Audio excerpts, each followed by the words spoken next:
네, 안녕하세요. 사람 ing의 하루를 마무리하는 방송 연속 511차 사물이 시작하겠습니다. 전 사람 ing의 정준호입니다. 여러분 반갑습니다. 지금 방송은 더 깊이 10과 사물이 라이브에서 동시에 송출되고 있습니다. 여러분 오늘은 녹화 방송입니다. 지금 시간이 오후 10시 38분인데 오늘은 저희가 이사를 한 후에 첫 방송이거든요. 그래서 지금 스튜디오가 제대로 준비가 안 됐습니다. 제일 문제는 인터넷이 지금 들어와 있지 않습니다. KT에 얘기했더니 일주일 들어오는데 일주일 걸린대요. 일주일. 다음 주 화요일에 들어온다고 합니다. 그래서 지금 큰일 났습니다. 그래서 실시간 방송은 어려울 것 같습니다. 왜냐면 모바일로 하면 또 끊기거든요. 그래서 어쩔 수 없이 녹화를 한 다음에 녹화가 끝나자마자 이거 뭐라고 하더라? 그 첫 송출 올리는 게 있어요. 녹화 먼저 하고 그 다음에 영상을 그 유튜브에 그냥 올리도록 하겠습니다. 그래서 일주일 동안은 그렇게 해야 될 것 같습니다. 그래서 지금은 제가 녹화 방송으로 하고 있고요. 녹화 방송 끝나자마자 여러분들 함께 하겠습니다. 오늘도 방송하기 전에 또 감사한 분들께 인사를 드려야 되는데요. 어제 인사드린 것 같은데 우리 지난 16일 날 쪼니근동님께서 슈퍼챗 보내주셨습니다. 쪼니근동님 감사합니다. 그리고 시청료 보내주신 분들도 계십니다. 우리 제가 잘못 적었네요. 우리 황용수님 늦은 500일 축하한다고 어저께도 인사드렸죠? 또 508 몰카의 나라님 또 509 연속 509님께서 또 이렇게 시청료 보내주셨습니다. 월세 특기가 아닌데 제가 제목을 잘못 적었네요. 이건 제가 수정해서 오늘 올리도록 하겠습니다. 너무 감사드립니다. 그러면 오늘 이슈 바로 시작해 보도록 하겠습니다. 오늘도 이슈는 따로 준비를 못했고 여러분들 오늘 올라온 사설 브리핑으로 오늘 사무리를 대신하도록 하겠습니다. 2025년 2월 17일 사설 브리핑 시작합니다. 오늘 첫 번째 사설은요. 한겨레부터 시작합니다. 지금 상속세 완화할 때 아니다. 어저께도 관련된 기사가 나왔었죠. 사설이. 근데 지금도 나왔습니다. 지금 야당과 여당이 다 상속세 완화 하려고 하고 있거든요. 이재명 대표가 이거 관련해 가지고 좀 비판을 받는 것 같아요. 그러니까 오늘 입장에 나온 게 상속세 완화가 아니라 더 올리지 못하게 하는 거다라고 이야기는 했거든요. 글쎄요. 근데 그게 얼마나 많은 사람들에게 설득이 될지 모르겠습니다. 제가 내용을 보겠습니다. 사설은 정치권에서 상속세 완화 논의가 급물살을 타고 있지만 지금이 적절한 시점인지 의문을 제기하고 있습니다. 이재명이 수도권 중상층에 세 부담을 줄이겠다면서 공제 한도 상향을 제안했고 국민의힘도 논의에 응할 뜻을 밝혔습니다. 그러나 사설은 윤석열 정부의 감세 정책과 재정 악화 또 부의 양극화 심화를 고려할 때 신중해야 한다고 지적합니다. 이재명의 제안대로라면 상속세 면세점이 18억 원까지 올라가 고가 아파트 소유자들이 세금 없이 자산을 물려줄 수 있습니다. 사설은 조기 대선을 앞둔 수도권 표심을 겨냥한 정책이라는 분석이 나온다고 전하며 부동산 가격 급등으로 불로소득을 얻은 계층에 추가 감세 혜택을 주는 것이 정당한지 의문을 제기합니다. 사설은 이미 윤석열 정부가 종부세 완화 등 부동산 세제를 완화한 상황에서 상속세까지 낮추면 형평성 문제가 커질 것이라고 경고합니다. 상속세는 부의 재분배를 통해 사회적 불평등을 완화하는 기능을 합니다. 사설은 경기 불황 속에서 서민 정책은 제자리 걸음을 걷는 반면 부유층을 위한 세제, 혜택은 속도를 내는 것이 적절한지 되묻고 있습니다.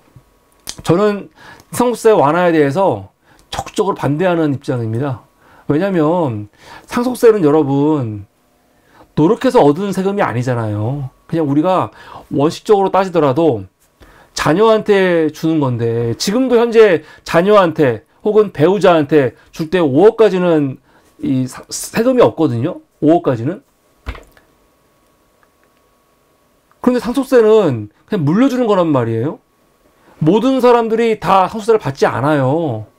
근데 지금도 세금 없이 상당수의 상속세를 그냥 받을 수 있거든요. 근데 그걸 뭡니까? 이 공제한도를 상향한단 말입니까? 이거는 굉장히 불공평한 거죠. 예. 차라리 소득세, 그냥 우리 일반 시민들의, 국민들의 근로소득세를 낮춰주는 거는 차라리 인정하겠어. 그런데 여러분, 평균을 보면요. 소득세는요, 우리 근로소득세는 지금까지 엄청나게 올라왔습니다. 낮추지 않아. 근데 법인세는 낮추고 있죠. 그리고 상속세도 지금 이렇게 한도를 계속 올리고 있잖아요. 한도를 올린다는 거는 그만큼 많이 주더라도 세금을 안 받겠다는 거거든요. 아니, 상속세야말로 불로소득이죠. 자녀들이 노력한 게 아니잖아요. 부모의 돈이잖아. 이거를 왜 이렇게 깎아줍니까? 차라리 종부세라는 건 내가 어느 정도 이해는 하겠어요. 왜냐면 부동산 값이 떴는데 이게 내가 뭐 현금화하지 않는 이상 내 돈이 아니니까 그냥 가만히 있고 어차피 팔지 않을 건데 집값이 오르갖고 세금 낸다. 이거 너무 불공평하다라고 말하는 거는 그래도 어느 정도 뭐 일리가 있어. 뭐 그럴 수도 있겠다. 이렇게 집 한 채 있는데 집에서 살고 있는데 집값이 많이 올랐어. 근데 어차피 팔진 않을 거야. 그래갖고 괜히 세금 많이 나간다? 그렇게 막 우기면은 그래 뭐 그럴 수 있어. 그런데 상속세는 내가 노력해서 얻은 이익이 아니잖아요. 물려받는 거잖아. 근데 지금도 상당수 많이 물려받을 수 있거든요. 세금 없이. 근데 이거를 더 이렇게 올리는 게 과연 그게 옳은 거냐. 보수정당이 그렇다고 할 수 있지만 민주당에서는 이렇게 하는 게 옳은 거냐. 이거는 고민해봐야 되는 거고 비판을 안 할 수가 없습니다. 그래서 저도 이거는 한겨레와 같은 논조로 민주당이 이렇게 적극적으로 추진할 게 아니다 생각이 듭니다. 한겨레 두 번째입니다. 국민의힘 수렁으로 모는 권영세, 선 넘은 내란 옹호. 야, 권영세 오늘 정말 가관이지요. 욕이 막 그냥 나옵니다. 욕을 안 할 수가 없어, 이 새끼. 이게 말이 돼? 이러니까 국민의힘이 내란 정당이라는 거고, 저 새끼들은 반드시 위헌정당 해산을 해야 되는 거예요, 개새끼들. 너무 심했어. 오늘 어떤 짓을 했는지 사설을 먼저 보겠습니다. 사설은 국민의힘 권영세 비대위원장의 발언에 심각한 문제를 지적하고 있습니다. 권영세가 12.3 계엄 당시 내가 만약에 국회에 있었더라도 자기는 계엄 해제 표결에 참여하지 않았을 것이라고 얘기하잖아요. 이게 무슨 말입니까? 이 계엄이 불법이 아니라는 거잖아. 이 새끼가 요번에 본회의장에 없었는데 자기는 본회의장에 있었더라도 계엄 해제에 동의 안 했을 거라는 거예요. 이런 말을 공개적으로 하잖아, 공개적으로. 그 말을 뒤집어 말하면요, 계엄은 합법이었고 정당했다는 거거든요. 그 말에 씨발 개새끼 책임을 지게 해야죠. 이걸 말이라고 해? 그러면서 한동훈이 계엄을 위법하다고 판단한 것이 성급했다고 비판을 합니다. 사설은 이것이 계엄이 합법이었다는 뜻인지 국민의힘의 공식 입장이냐고 강하게 비판하고 있습니다. 아니, 계엄이 합법이라는 거죠, 이거는요. 사설은 12.3 계엄이 명백히 위헌 불법이었다고 강조합니다. 윤석열이 국무회의심이나 대국회 통보 없이 계엄을 선포했고 국회 기능을 정지시키려고 하며 군과 경찰까지 투입한 것은 명백한 문제였다고 지적합니다. 만약 국회가 계엄을 해지하지 못했다면 정치인 체포와 기본권 제한이 현실화됐을 것이라는 점도 강조합니다. 사설은 이런 상황에서 권영세가 계엄 해제에 반대하는 듯한 태도를 보인 것은 매우 부적절하다고 비판하고 있습니다. 또한 사설은 권영세가 헌재 신뢰도를 깎아내리고 부정선거 음모론에 여지를 둔 점도 문제라고 지적합니다. 한때 합리적이라고 평가받았던 그가 극우 세력 결집을 위해 이런 주장을 펴는 것은 국민의힘을 더욱 혼란으로 몰아넣는 것이라며 건강한 보수정당의 길을 모색해야 한다고 강조하는데, 국민의힘은 더 이상 건강한 보수정당의 길을 갈 수 있는 그런 당이 아닙니다. 사실 욕할 필요도 없어요. 그래, 망하기 전에 계속 떠들어라. 윤석열 탄핵하고요. 그리고 형사 재판에서 유죄 나오잖아요. 물론 그때까지 기다려야 될지 모르겠지만 이 국민의힘은요, 내란 정당으로 진짜 위헌 정당 해산을 반드시 해야 됩니다. 반드시. 한글의 세 번째입니다. 명태균 수사 이제 와서 중앙지검에 넘긴 검찰. 사설은 창원지검이 17일, 오늘이죠, 명태균 게이트 수사 중간 결과를 발표하면서 윤석열 김건희의 부부 공천 개입 의혹을 서울중앙지검으로 이송한 것을 강하게 비판하고 있습니다. 이 비판의 초점은 외나무서가 아니라 지금까지 뭐 했냐? 그런 거죠. 주요 수사 대상이 서울에 있다는 이유를 댔지만 애초에 사건을 1년 가까이 붙들고 있다가 이제야 넘긴 것은 변명에 불과하다는 지적이죠. 사설은 검찰이 지난해 12월 명태균과 김영선 전 의원을 구속 기소한 이후 추가로 밝혀낸 것이 거의 없다고 비판합니다. 특히 홍준표와 오세훈 등 여권 정치인 관련 내용은 대구와 서울로 떠넘겼고, 공익신고자 강혜경 씨를 기소한 것은 보복성 조치가 아니냐는 의심까지 나오고 있지요. 또한 사설은 윤석열이 12.3 비상계엄을 선포한 이유가 명태균 게이트라는 의혹이 나올 정도로 이 사건이 윤석열 부부에게 치명적이라고 지적합니다. 검찰이 윤석열과 명태균의 공천 관련 통화를 이미 파악하고도 수사를 진행하지 않았다는 점도 문제라고 강조합니다. 사설은 대통령은 불소추 특권이 있지만 민간인 신문인 김건희는 충분히 조사할 수 있다고 지적하며 서울중앙지검이 김건희를 소환해 국민이 납득할 수 있는 수사 결과를 내놓아야 한다고 촉구하고 있습니다. 그렇지 않다면 특검이 불가피하다고 경고하는데, 불가피한 게 아니고 특검 무조건 해야 되는 거죠. 언제까지 불가피해? 무조건 해야 되는 거지. 근데 이제 못하고 있는데, 그렇다고 해서 우리가 열받을 건 없어요. 특검은 피할 수 없습니다. 정권 바뀌면 안 하겠습니까? 지금 이번에 명태균 특검 같은 경우 통과될 수 있을 것이다라고 또 많은 사람들이 기대하고 있는데, 뭐 통과되건 안 되건 간에 하여간 정권 바뀌면 다 할 거니까. 경향신문입니다. 이성균 이어 김세론의 죽음. 언론가 악플러 성차례야. 이거는 성차례 문제가 아니죠. 이거는 진짜 수사하고 처벌해야 될 문제예요. 전 솔직히 그 김세론 배우가 좀 위태위태하다는 느낌 받았거든요, 사실. 왜냐면 너무 심하게 하니까. 아직 나이가 어리잖아요. 20살 때 음주운전 해갖고 정말 큰 잘못을 했죠. 이거는 누구도 변명을 못해. 큰 잘못을 했잖아요. 저는 그런데 그 이후에 음주 잘못한 거 잘못한 거고, 그것 때문에 벌금 2천만 원 받고 사실은 거의 사회적으로 매장이 됐잖아요. 다 하차하고. 근데 그 이후에 한 번씩 김세론 씨가 언론에 나왔거든요. 근데 김수현하고 뭐 사진을 찍었다느니, 아니면 카페에서 일을 하는데 그게 무슨 가짜라느니, 뭐 여러 가지가 나오면서 별것도 아닌 것 같고 욕을 하고 막 비판을 하고 그런 게 되게 심했거든요. 그래서 좀 왜 저러나 했는데 오늘 내가 기사 보고 정말 깜짝 놀랐어요. 속보 보고.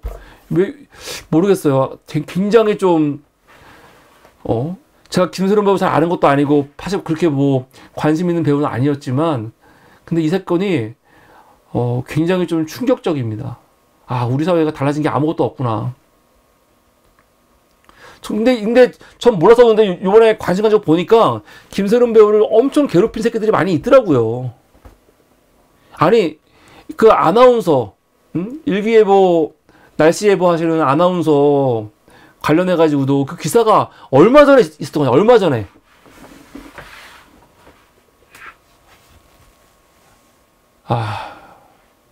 이거는 뭐 악플러들한테 성찰하라고 할 문제가 아니고 좀 강력하게 처벌을 반드시 해야 될 문제라고 생각합니다. 사설 내용 좀 보겠습니다. 사설은 배우 김세론이 16일 자택에서 숨진 채 발견된 사실을 전하며 그의 죽음이 단순한 개인사가 아니라 사회적 성찰이 필요한 문제라고 지적하고 있습니다. 무슨 성찰이야, 씨발. 수사하고 처벌해야지. 경찰이 타살 혐의점을 발견하지 못한 가운데 김세론은 음주운전 이후 자숙하며 재기를 시도했지만 악플과 부정적 보도에 시달려 왔다고 합니다. 사설은 도덕적 책임을 묻는 것과 한계를 넘는 비난은 다르다며 지나친 비난과 호기심이 폭력이 될 수 있다고 경고합니다. 사설은 김세론을 향한 과도한 비판과 조롱이 계속됐음을 지적합니다. 그가 카페 아르바이트를 했다는 이유로 생활고를 가장한다는 악플이 달리고 언론이 이를 가십거리로 소비한 점도 문제라고 꼬집습니다. 나종호 예일대 조교수의 우리 사회가 거대한 오징어 게임 같다는 지적을 인용하며 무차별적 비난이 개인을 얼마나 몰아붙일 수 있는지 경각심을 가져야 한다고 강조합니다. 사설은 이선균의 사망으로 사회가 충격을 받고도 변화하지 않았다고 개탄하며 해외 언론도 한국의 온라인 폭력 문제를 우려하고 있다고 전합니다. 사이버 불링은 명백한 폭력이며 언론과 플랫폼이 책임을 다해야 한다는 거죠. 마지막으로 사설은 유튜브 폭로 문화의 법적 사각지대를 점검하고 대책을 마련해야 한다고 강조합니다. 김세론이 이름까지 바꾸며 재기를 시도했지만 끝내 꿈을 접은 현실을 언급하며 다시는 이런 비극이 반복되지 않도록 사회적 성찰이 필요하다고 마무리하고 있는데 이게 보니까 개그맨 출신 유튜버 새끼가 엄청 괴롭힌 것 같더라고요. 이름이 뭐였더라? 예. 그러니까 1인 미디어 시대, 저도 1인 미디어 시대가 돼갖고 1인 미디어로 유튜브 하고 있는 거고 저희가 모토가 시민이 미디어다라는 모토로 이 시민들이 마이크 잡고 누구나 자기 이야기를 할 수 있게 하려고 지금 방송하고 있고 교육도 하고 있고 그렇게 하고 있는 거거든요. 사실 그게 꼭 정치 방송 아니더라도 저희는 동네 주민들과 방송 많이 하니까 그리고 그게 저는 필요하다고 생각해요. 그리고 그게 옳은 거라고 생각합니다. 그런데 1인 미디어 시대에 이런 부작용 같은 게 분명히 있긴 있는 것 같아요. 그래서 이런 것 때문에 1인 미디어 문제가 없어져야 그게 아니라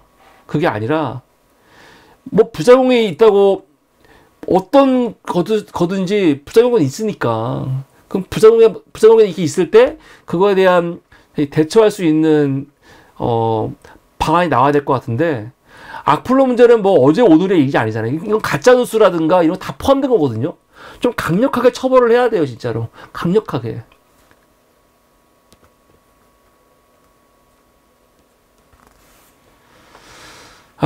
참 일단 김세론 씨의 명복을 빕니다. 네. 너무 안타깝습니다. 진짜. 다음 경향신문 두 번째입니다. 하다하다 목사 스님의 성호감독 맡기자는 정강훈. 이런 새끼 이야기를 계속 이렇게 언론이 받아주고 이렇게 자꾸 이슈화 해주는 게 옳은 건지 모르겠는데 이런 새끼의 헛소리를 이렇게 우리가 진지하게 방송해야 되는 겁니까? 아 정말. 사설은 정강훈이 지난 15일 광화문 집회에서 선관위를 해체하고 목사, 스님들이 선거를 감독해야 한다고 주장한 것을 비판하고 있습니다. 부정선거 음모론을 퍼뜨렸던 정강훈이 이제는 선거 관리 자체를 종교인에게 맡기자는 황당한 주장을 하고 있는 거죠. 사설은 이런 극단적 주장들이 단순한 코미디로 치부될 수 없는 현실을 지적합니다. 구구단체가 헌법재판소장을 상대로 허위 정보를 기반으로 시위를 벌이고 헌재를 압박하며 탄핵 기각을 강요하는 등 선을 넘는 행동을 계속하고 있습니다. 사설은 특히 국민의힘이 이런 구구 세력과 동조하고 있는 점을 심각한 문제로 지적합니다. 당내 인사들이 내란을 옹호하거나 헌재를 흔들고 심지어 당 대변인이 가짜 정보를 논평에 활용하는 등 구구와 보수 정당의 경계가 무너지고 있다는 건데, 아니 김기현 새끼 하는 말 들어보세요. 이번에 김기현, 나경원 지금 헌재에 대해서 뭐라고 하고 있습니까? 이번에 미친 새끼들이에요. 김기현 진짜 황당하죠. 선출된 권력이 대통령인데 그 대통령을 선출되지 않은 헌재가 판단하는 거에 대해서 문제가 있다는 거예요. 아니 씨발 이러면 법원이 없어져야지. 선출된 권력을 선출되지 않은 헌재가 판단하지 말라는 거거든요. 이걸 말이라고 합니까? 김기현 개새끼 지가 판사 출신 아니야. 아니 그러면 판사가 없어져야지. 앞으로 판사를 그냥 선출해야지. 선출되지 않은 판사가, 헌재가 선출된 대통령을 탄핵하는 거 문제 있다는 거 아니에요. 이게 무슨 말도 안 되는 망언이고 헛소리니까 이 판사 새끼가. 나경원도 판사 출신으로서 헌재 흔드는 거 보세요. 미친 연놈들 아주.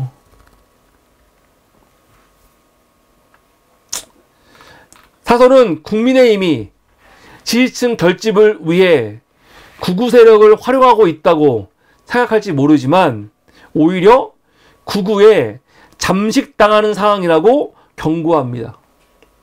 구구와의 연합은 보수의 가치를 훼손하고 당의 기반을 약화시키는 자해적 선택이라며 국민의힘이 이제라도 보수의 본질을 성찰해야 한다고 강조하고 있습니다. 다음은 한국일보입니다.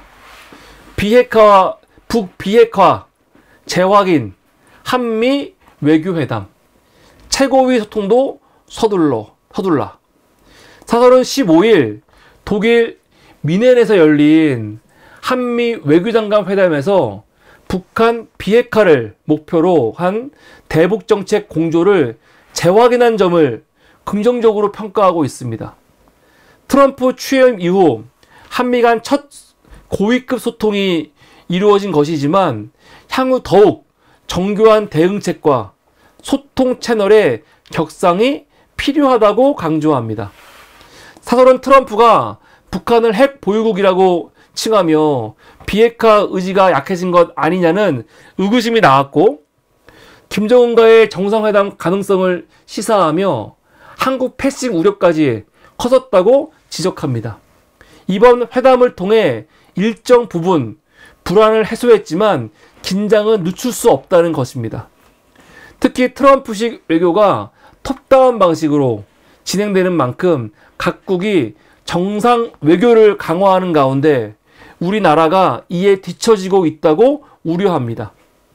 일본은 미일 정상회담 이후 자국의 철강, 알루미늄 관세 면제를 요청했지만 한국은 아직 트럼프의 정상 간 직접 소통조차 이루어지지 않았다는 점을 문제 삼고 있습니다. 사설은 이번 회담에서 외교 안보뿐 아니라 경제 통상 현안을 논의했지만 미국 측의 반응이 미온적이었다고 지적합니다. 따라서 한미 간 최고위급 소통 채널을 조속히 구축해 외교, 경제 전반에서 우리 입장을 효과적으로 전달할 필요가 있다고 강조하고 있습니다. 한국일보 두 번째입니다. 중국 대사관 난입 시도, 윤축, 혐중 조장이 낳은 범죄다. 사실은 윤석열 지지자가 이 캡틴 아메리카 옷 입고 난리치는 새끼 있잖아요. 지난 24일 주한 중국 대사관 난입을 시도한 사건을 두고 윤석열 측의 무책임한 혐중 조장이 결국 범죄로 이어졌다고 비판하고 있습니다. 특히 윤석열이 비상계엄의 정당성을 주장하며 근거 없는 반중국 정서를 부추긴 것이 한중 외교관계를 악화시킬 우려가 크다고 지적합니다. 사설은 40대 남성 안모 씨가 캡틴 아메리카 복장을 한 채 대사관에 침입하려 했으며 체포 후에도 소셜 미디어에서 혐중 여론을 조장하려고 했다고 밝힌 점을 문제 삼고 있습니다. 근데 이번에 또 인권위에 또 나왔더라고요. 그러니까 분명히 난 진짜 너무 어이가 없는 게 이 캡틴 아메리카 복장한 새끼 있잖아요. 얘가 그냥 혐중만 하는 게 아니에요. 방송 보신 분은 알겠지만 그 앞에 있는 우리나라 경찰들 있잖아. 경찰들한테 엄청 함부로 하고 조롱해요. 그러면서 경찰한테 발음이 이상한데? 이거 중국 사람 아니야? 하면서 막 조롱한다니까 경찰을. 이게 말이 돼? 그 경찰한테 막 시비 걸고 조롱한다니까요. 그러다가 이 대사관에 막 자립하다가 결국 잡혔거든요. 체포가 됐단 말이야. 그래서 구속영장 청구한다는 말 나왔었는데 오늘 보니까 인권위에 또 나온 것 같더라고요. 풀려났나 봐. 어떻게 이럴 수가 있어.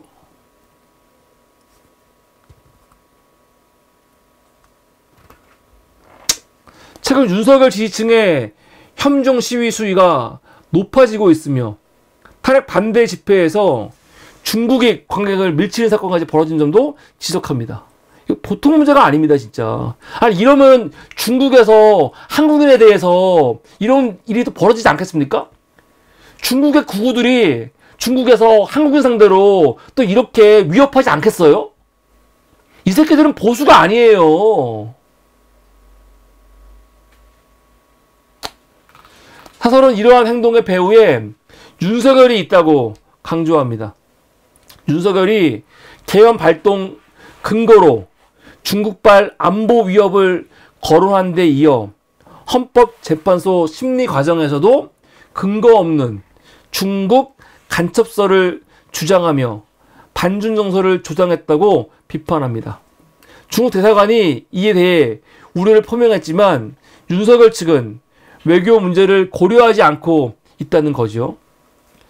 사설은 혐중 정서가 실제 폭력과 외교 분쟁으로 이어질 경우 한중 관계가 회복 불가능한 수준으로 악화될 수 있다고 경고합니다.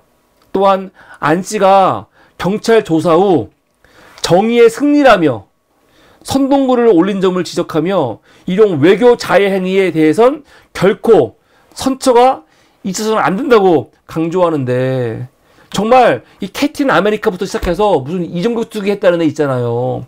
인권위에서 뭐 시진핑 개새끼 해봐, 뭐 김일성 개새끼 해봐, 뭐 했다는 친구. 이렇게 너무 분명한 사람들은요 처벌해야죠. 진짜로.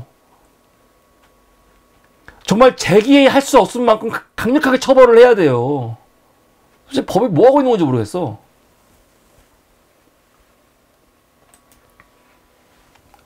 한국일보 세 번째입니다. 대미 수출 1위, 자동차에도 관세. 한국 콕집은 트럼프. 트럼프 대통령이 14일 수입 자동차에 대한 관세 부과 시점을 4월 2일로 언급한 점을 우려하고 있습니다. 지난해 미국이 수입한 자동차 중에 한국산이 두 번째로 많았으며 자동차는 한국의 대미 수출 2위 품목이기 때문에 이번 조치가 한국을 직접 겨냥한 것일 가능성이 크다고 지적하죠. 난 진짜 웃긴 새끼들이에요, 미국 새끼들. 그럼 지네들이 항상 무역 흑자여야 되는 겁니까?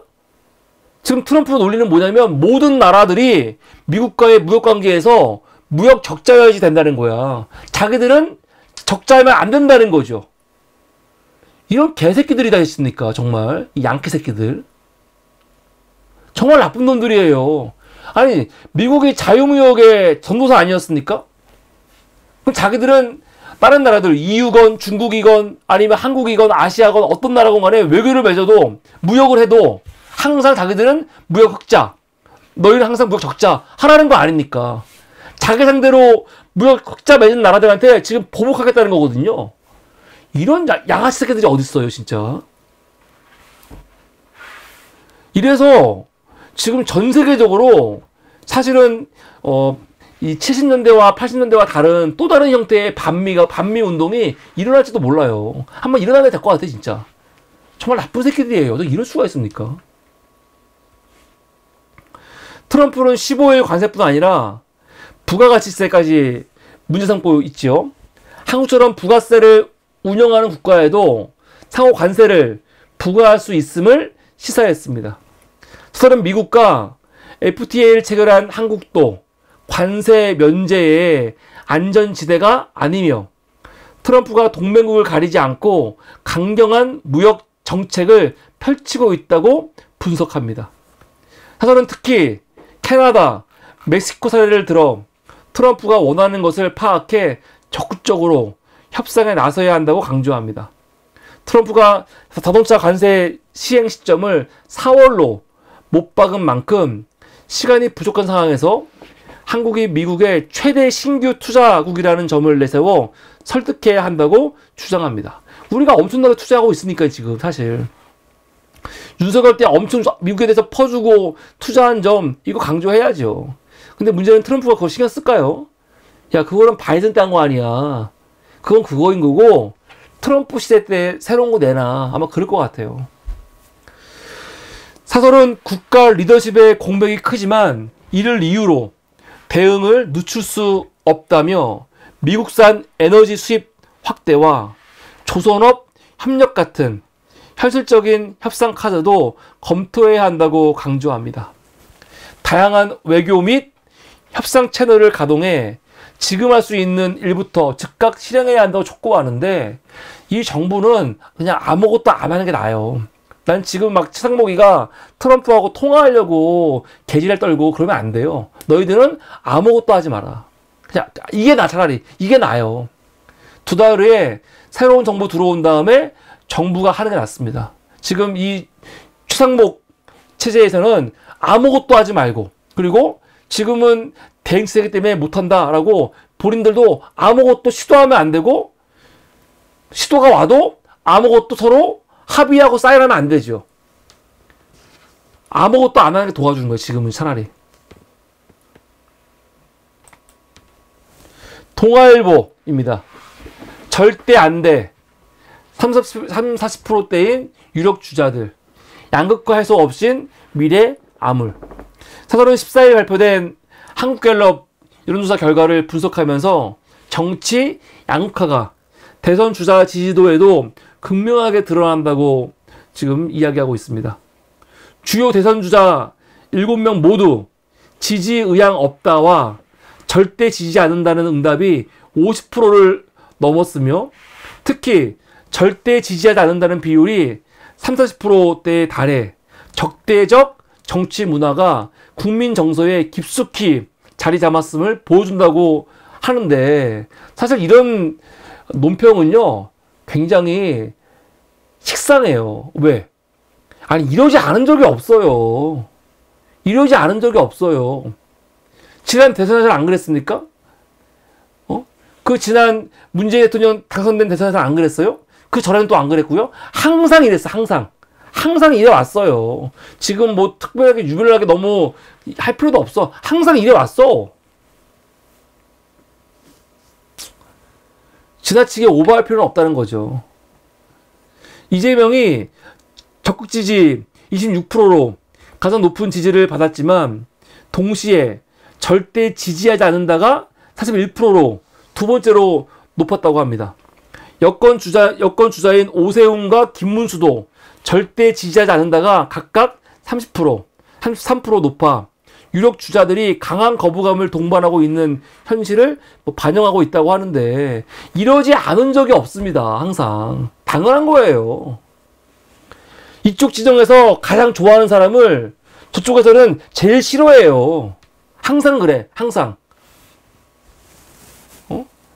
진보건 보수건 자기 지정에서 제일 좋아하는 사람들, 반대 지정에서는 제일 싫어합니다. 너무 당연한 거 아니에요?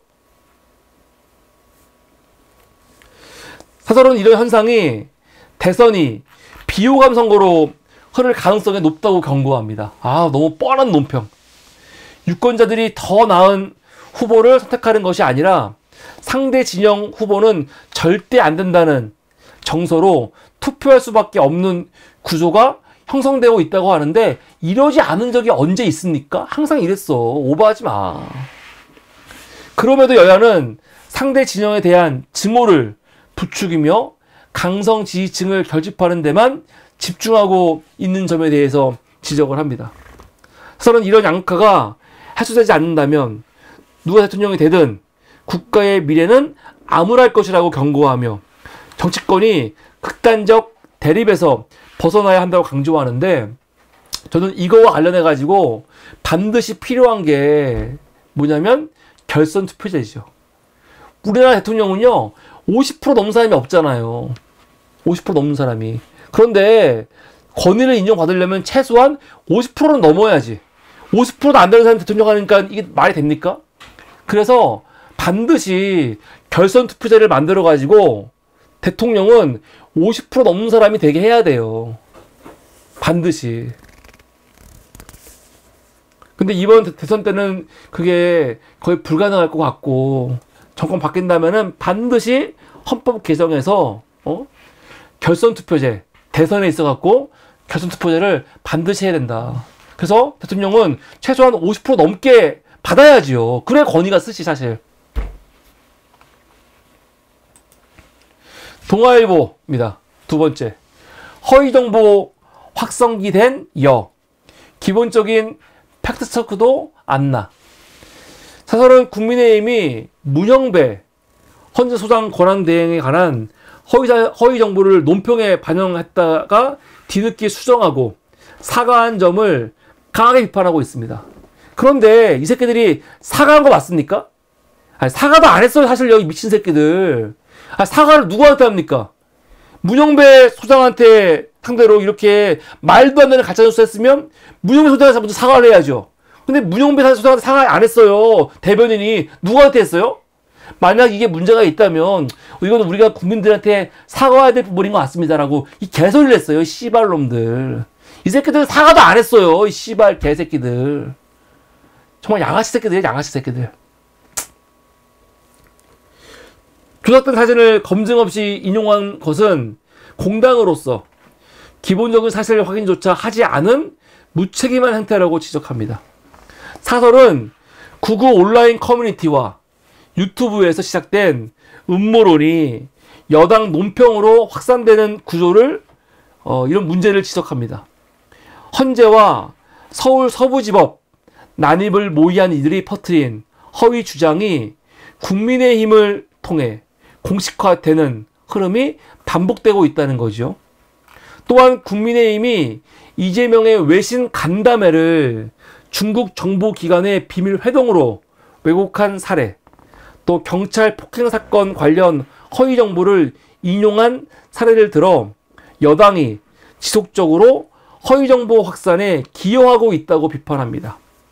사설은 국민의힘이 문 대행 논란을 일부 정정했지만 여전히 그를 음란물 사건과 연결짓는 공세를 멈추지 않고 있다고 지적합니다. 끝으로 음모론과 허위 정보에 휘둘리면 결국 당 자체가 그 늪에서 빠져나오지 못할 것이라며 사실 확인과 균형 잡힌 태도를 가질 것을 촉구하고 있습니다. 불가능합니다. 국민의힘한테 이런 논평은 불가능하고요. 이 새끼들은 반드시 위헌정당으로 해산을 시켜야 돼요. 오늘의 마지막은 조선일보입니다. 이 사설 보고 기가 막혔어요. 이게 이 조선일보가 갖고 있는 관점이야. 관점. 대기업이건 저는 대기업이건 중소기업이건 우리가 대기업 다니는 사람들이 월급 많이 받는 거 우리 일반 서민들이 그거 기분 나빠하고 화낼 일입니까? 화낼 일 아니에요. 대기업 연봉 높으면 받으라고 하세요. 그게 뭔 상관이야. 받아 너희들. 우리가 못 받으니까 너희들도 연봉 깎아야 돼. 이런 마음 가지면 안 돼요, 여러분. 이게 제일 문제야. 이 조선일보 같은 새끼들이 하는 짓이 이런 짓이거든요. 그러니까 노동자들 간에도 여긴 귀족 노동자고 여기는 천민 노동자야. 노동자들인데 왜 이렇게 월급이 차이가 많이 나? 막 싸움 시키려고 그러는데 그러면 안 된다니까요. 일반 노동자들의 월급을 올리는 게 중요한 거예요. 소득을 올리는 게 중요한 겁니다. 최저시급 올리는 게 중요한 거지. 그냥 우리보다 월급 많이 받는 대기업 노동자들 뭐 이렇게 많아? 이거 그냥 질투하고 헐뜯고 내리라고 할 필요가 없는 거예요. 근데 이 보수 언론 새끼들은 계속 이런 식이야. 왜? 그 기업의 회장들, 임원들 그 월급은 얘기 안 하고 개새끼들. 아니 CEO들이 월급 이렇게 어마어마하게 받아가는 거 그런 거 왜 얘기 안 해? 제목부터가 악랄하잖아요. 대기업 연봉 일본의 1.5배. 어떻게 국제 경쟁이 이기나? 아니 대한민국 대기업이 일본보다 1.5배 받으면 안 됩니까? 그거랑 국제 경쟁이 무슨 상관이야? 제목만 보면은 이 새끼들이 말하고자 하는 의도가 너무 뻔해요. 그냥 노동자들끼리 그냥 싸움 시키는 거예요. 개새끼들. 내용 보겠습니다. 사설은 한국 대기업의 평균 연봉이 일본의 1.5배, EU보다 높은 수준이라는 경총 조사를 인용하며 과도한 인건비 부담이 기업 경쟁력을 저해하고 있다고 지적합니다. 특히 한국 대기업의 임금이 노동 생산성에 비해 지나치게 높다는 점을 문제 삼고 있습니다. 사설은 연공형 임금 체계와 강성 노조의 임금 투쟁이 생산성을 초과한 임금 인상을 초래했다고 분석합니다. 지난 20년간 EU 대기업의 임금 상승률은 85%에 그쳤고 일본은 오히려 감소했지만 한국은 158%나 증가했다고 강조합니다. 이로 인해 대기업과 중소기업 간 임금 격차가 확대되어 중소기업 구인난과 청년 측의 구직난이 동시에 심화되고 있다고 하는데 아니 중소기업 월급을 올릴 생각을 해야죠. 그렇지 않습니까? 대기업 지금 중소기업 다니는 사람들이 그리고 우리 같은 서민들이 대기업 노동자들하고 지금 싸우고 그들에 대해서 비판하고 질투하라고 지금 쓰고 있는 사설이에요, 이게요. 악랄한 새끼들. 아니, 대한민국이 EU보다 많이 받으면 안 돼? 일본보다 많이 받으면 안 돼? 대기업이? 근데 그러면서 또 뭐 하는 겁니까? 이거는 노조. 강성 노조가 문제라는 거거든요. 그 노조 욕할 필요 없습니다. 노조가 있으니까 이렇게 임금 협상을 하는 거기 때문에 중소기업도 그렇고 노조들이 이렇게 활동할 수 있게 하면 되는 거예요, 다. 노조가 잘하고 있네, 뭘. 사설은 현행 연공형 임금 체계가 지속 가능하지 않는다고 경고합니다. 30년 근속 직원의 보수가 신입 직원의 3배에 이르는 구조에서는 대기업도 정규직 채용을 기피할 수밖에 없다는 거죠. 결국 사설은 선진국처럼 직무급과 성과급을 혼용하는 방식으로 임금 체계를 개편해야 한다고 주장합니다. 생산성을 반영한 임금 구조로 전환하지 않으면 한국 경제가 국제 경쟁에서 살아날 게 없다라고 강조하는 건데 나는 웃겨 죽겠는 게 뭐냐면은 이 조선일보 새끼들 선진국 기업들 있잖아요. 그 기업들이 노동에 대해서 얼마나 존중하고 노동자들을 얼마나 고려하는 정책이 많은지 몰라요. 그런 건 배우 생각 안 하고 꼭 배우는 게 뭡니까? 이런 것들이에요. 이런 것들. 기업 위주로 있는 정책방 하는데 유럽 같은 나라들이 이런 것만 있습니까? 노동자들을 위한 정책도 많이 있단 말이에요. 그런 건 얘기도 안 하면서. 그래서 저는 언론들 중에서 조선일보가 제일 쓰레기라니까요. 이 새끼들은. 진짜 사회 갈등이라든가 노노 갈등 같은 거 그쪽으로만 오로지 이 뭡니까 아젠다를 만들어 갖고 계속 광고한다니까요. 정말 악랄한 새끼들이에요. 화가 나 진짜. 나중에 노동 전문가 한번 모셔가지고 관련해 갖고 방송하면 좋을 것 같습니다. 네, 여러분 오늘 사무리가 준비한 사설 브리핑은 여기까지입니다. 대단히 감사합니다.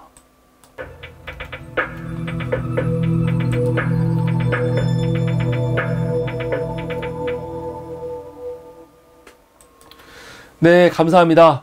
사무리 오늘 이사한 후에 새로운 스튜디오에서 처음으로 방송을 했는데 아직 뒤에 뭐 블라인드도 없고 아무것도 없습니다. 그런데 제일 문제는 인터넷이 지금 안 들어온다는 거. 저 그래서 너무 짜증이 나갖고 KT를 내일로 끊어버릴 겁니다. 끊고 SK를 시키려고 지금 하고 있습니다. 뭐 그렇다고 해서 일찍 올 것 같진 않은데 지금 우려가 큽니다. 이거 어떻게 해야 되나. 그래서 여러분 한 일주일 정도는 녹화 방송으로 방송을 해야 될 것 같습니다. 네, 오늘도 함께 해주신 여러분 너무 감사합니다. 오늘 방송 보시고 매우 부족한 방송이지만 사무리 새로운 세 번째 3차 시즌 우리가 4년마다 사무실을 옮기고 있거든요.